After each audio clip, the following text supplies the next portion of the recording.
Good morning students. बेटे हमारा कल का चैप्टर था संगीत रत्नाकर। और संगीत रत्नाकर में हमने क्या पढ़ा, इसमें जैसे संगीत का रत्नाकर का ग्रंथ किस प्रकार इसका जन्म हुआ, शानंग देव ने इसमें क्या क्या बताया, हमारे संगीत के लिए क्या महत्वपूर्ण है, या संगीत रत्नाकर हमारे संगीत के लिए कितना महत्वपूर्ण है। और ये 1210 ईस्वी में लिखा गया। इसके 7 अध्याय हैं। 7 अध्यायों के बारे में हमने जानकारी प्राप्त की थी पिछली क्लास में, तो उम्मीद करता हूँ आपको समझ में आ गया होगा।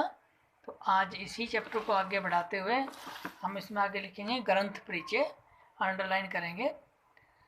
शारंग देव ने अपने ग्रंथ में सदाशिव, पार्वती, सरस्वती, ब्रह्मा, विष्णु, भरत मत, कश्यप युग आदि ग्रंथकार का उल्लेख किया है। शारंग देव ने अपने इस ग्रंथ में शिव पार्वती का भी उल्लेख किया है, ब्रह्मा सरस्वती का भी उल्लेख किया गया है, और भरत मत का भी उल्लेख किया गया है। कश्यप युग में जो संगीत था उसका भी उल्लेख किया गया है। पंडित शारंग देव ने गीत, वाद्य और संगीत नृत्य के मिलन को संगीत माना है। जो हमारे शारंग देव हुए हैं, संगीत रत्नाकर के रचयिता हुए हैं, उन्होंने क्या माना है इसको, मतलब कि गायन, वादन और नृत्य, इन तीनों के सम्मिलित रूप को संगीत माना है। ये नृत्य को अनुकरण करने वाला वाद्य को गीत को अनुकरण करने वाला मानकर गीत को प्रधान मानते थे।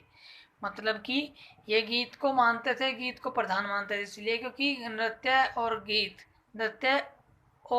बजाना, मतलब कि वाद्य बजाना, तो दोनों से श्रेष्ठ हमारा गायन है, इसलिए गायन को श्रेष्ठ मानते थे।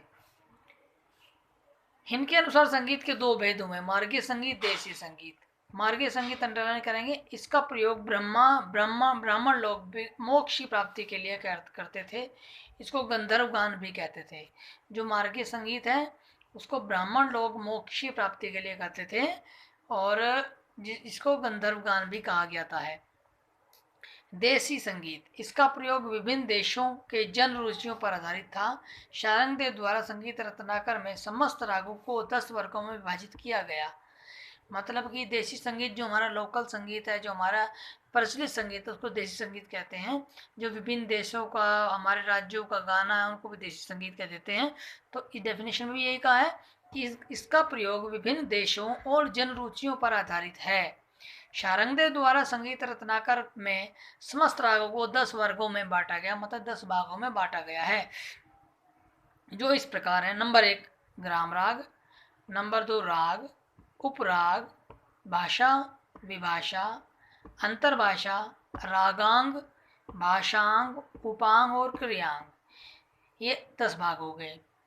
इनके अतिरिक्त पुरुष, स्त्री और अथवा नपुंसक रागों को भी विभाजित किया गया। मतलब कि इनके अतिरिक्त इन्होंने पुरुष राग, स्त्री राग और नपुंसक रागों को भी विभाजित किया गया, उसका भी विभाजन किया गया, बताया। जातियां, अगला टॉपिक आएगा वह जातियां। इन्होंने कुल 12 विकृत स्वर माने। प्राचीन संगीत द्वारा शुद्ध विकृत स्वर माने गए। मतलब कि इन्होंने जातियों में 12 स्वर को माना। आगे आता है आपका ग्राम राग। इन्होंने ग्राम रागों को जातियों में उत्तम माना है।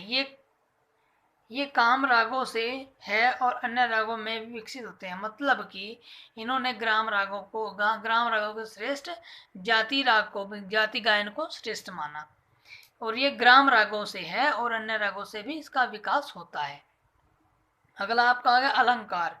इन्होंने विशिष्ट स्वर समुदायों को अलंकार कहा है। इनके 4 भेद हैं, स्थाई, आरोही, अवरोही, अंतरा।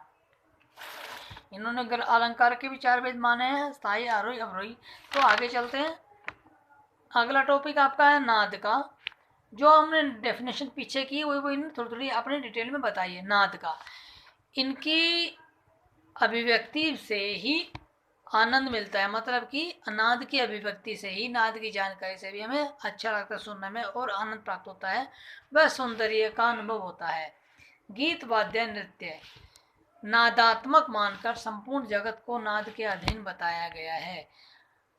मतलब कि नाद को ब्रह्मनाद माना है और संपूर्ण जगत को, पूरे जगत को नाद के अधीन बताया गया है।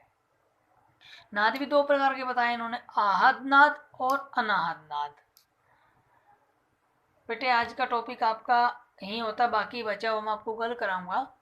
तो उम्मीद करता हूँ आपको अच्छे से समझ में आ गया होगा और इसे अपनी नोटबुक में कर लेना। कल इसका ये टॉपिक पूरा आपका कंप्लीट हो जाएगा और उसके बाद आपका अगला टॉपिक जो होगा वो संगीत परिजात का होगा, लेकिन कल का टॉपिक संगीत रत्नाकर का भी आपका रहता है। Thank you.